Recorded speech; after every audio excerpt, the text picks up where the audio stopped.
Brooklands Radio believes your health matters. Good afternoon, Liz. Good afternoon, Jill. It's great to have you here in the studio today. Thank you. Now, I've read most of your book, Finding Lily, and I love it. But before we go into that, perhaps you can tell us a little bit about your background, what you do, how you got to be doing what you're doing today, and just so that our listeners get to know the real Liz. Okay, so I got into the complementary field, so I'm a coach, and I deal a lot with core issue therapy. But I got into the field when, shortly after my daughter was born. She was born with birth trauma. Oh. And she didn't sleep, and it took us a long time to work out what was going on. She was 2 years old by the time it being diagnosed. So, but that was the interest, and that's how I got into it. I was working full time. I had 3 young children. I was running a call centre with 100 people, and one day I went to see a kinesiologist, and I just collapsed on the sofa for 3 weeks. So I thought, right, and now I've got to do something about this. And then that set me along the route that I ended up, going down with. Initially, I did massage and Reiki. I'm a Reiki master, and then I got more into the coaching side. Okay. It's amazing, isn't it, how as a mum and a working mum, you keep going and you keep going, and you can keep going for years, even though you're absolutely exhausted. Yeah. And then one day something snaps. Yeah. And you really have no choice but to give into it. Yeah, totally. When I did my massage, I had to put in as part of the exam. I had to put in a paper, and I selected stress. It was partly because that's what I was going through, and one of the things is it's the straw that breaks the camel's back, and it can be one tiny little thing that's so insignificant, but what you don't notice is everything else that's building up to that point. Yeah, I think you're right. And I see it so often. And I think as an older person now with older children, it's actually easier to see it in someone else, although you may never have noticed it in yourself. Yeah, at the time. Yeah. Or maybe we're just in a different, it's easier to see it. Yeah. No, you're right. Yeah. Oh, well, Finding Lily is a lovely story. And it's a story of love, loss, trauma and healing. I loved it. And I think well, you tell us, because I don't want to say, but it's a story, but it's true. So tell us a little bit about the background to Finding Lily. Yeah, so it's about a true event that happened to me, and it's a long, long time ago. And this just goes to these points that things build up over a period of time, and if we don't deal with them, at some point, there is a trigger, and this is a lot of the work that I do now with my coaching, and it's healing the wounds that we pick up. And I was on a course. I'd worked with a college, a holistic healing college, for a long time, and I went on another course with them about 18 months ago. And following that, I'd done a lot of work in this area anyway, but following that, I did some healing on myself, and it brought up an event which I thought I dealt with. I thought I'd put everything to bed and I dealt with every single part, but it actually allowed me to go deeper and look into the event.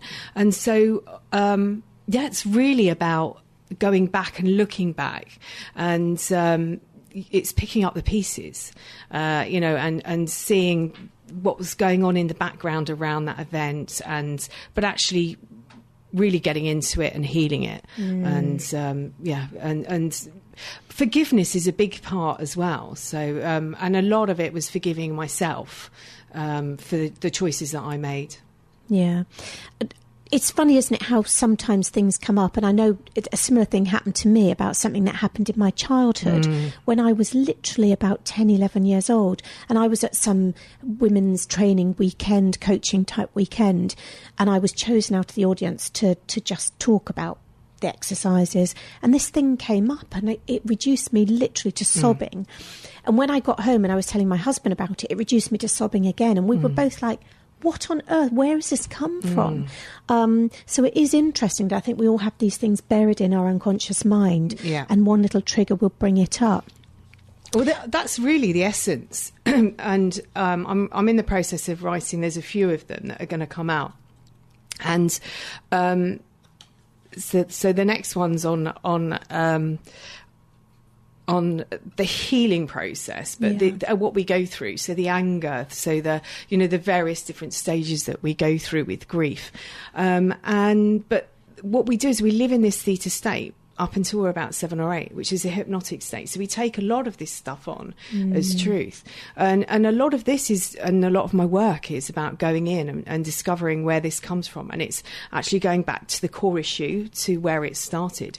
And it's these triggers. It can be something that you're completely unaware of, and somebody does or says something, and it sets that trigger off. But what you're doing by that crying is actually really, really getting to that point. Yeah. And that's where you really want to get to. It's to the lowest point that you can be, it's literally sobbing it out. And that's just so, so healing. And people try to cap it and pretend that it's okay, and it is really, you're just putting plasters one on top of the other, and look at trying to keep it in. And really what we should be doing is letting it out. What happens if you have someone and they can't actually think of something, that nothing comes up because I know for years with me, whenever I was in a coaching situation, I was like, my life's great. I love my life. Nothing's wrong, Well, I work more with the soul transformation. So what I'm helping people do is find what they want to do in life. So they're big transitions. So they might have gone through a breakup or divorce. Their children might have gone off to college or university, and then all of a sudden it's like, oh wow, what am I going to do now? So it's finding actually what they want to do, and really what they want to do, not just go out and get a job. So that's a lot of the work that I do. But it will be I work with clients that will be so one of my clients had an issue around going out and marketing herself in her business, and we actually took it back, and some of the stumbling blocks actually went back to stuff that happened in childhood and worthiness. So it's it just comes up. So you might think that you've got an issue in one area, and then we trace it back and find out where it is and what's holding back. No, you're right. I'm reading a Joe Vitale book at the moment, and even in that, he says how, he would get rid of clients because they didn't agree with what he was saying, and he had to really uncover what that was all about, and it turned out to be sort of worthiness and not really good enough to be there because they were disagreeing with what he was saying. So it can manifest itself in so many different ways, anger or Yeah, and when you've got those points where there's he's obviously facing something and rejecting it away. Yeah, there's obviously something within you that you don't like. Yeah.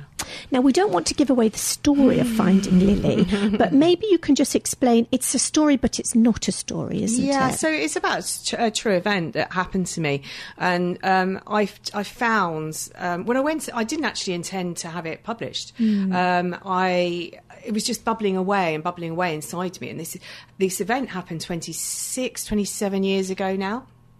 And I went away last year. I was away for about 5 weeks, just over 5 weeks. And so within the first week, I sat down and the story just came out. But I wrote it on paper, and I find it's really, really cathartic. It really gets in. You can get all the rubbish out. You can write down everything, and nobody's going to see it. And then it just developed into a story, and so that's how I published it as a story. But yeah, it is true. The emotions are true. That's exactly how I felt and what I was going through at the time. So it's about letting go. No, that's brilliant. So how can people get hold of the book? Okay, so it's published through That Guy's House. It's available through Amazon on their website, and it's published under Elizabeth Goddard. So it's Finding Lily, Elizabeth Goddard on Amazon. Brilliant. And if people want to contact you for coaching? Yeah, it's reviveyoursoul.co.uk. And my telephone number, should I do that? Yeah, 07825 394 331. So either email or give me a ring. So email via the website? Yeah, email via the website, which is info@reviveyoursoul.co.uk or reviveyoursoul.co.uk. Yeah. So there's information on the coaching packages on there as well. Brilliant. Liz, thank you so much for coming in to talk to us Jill, today. It's been lovely to have you here. Thank you. Thank you. Bye.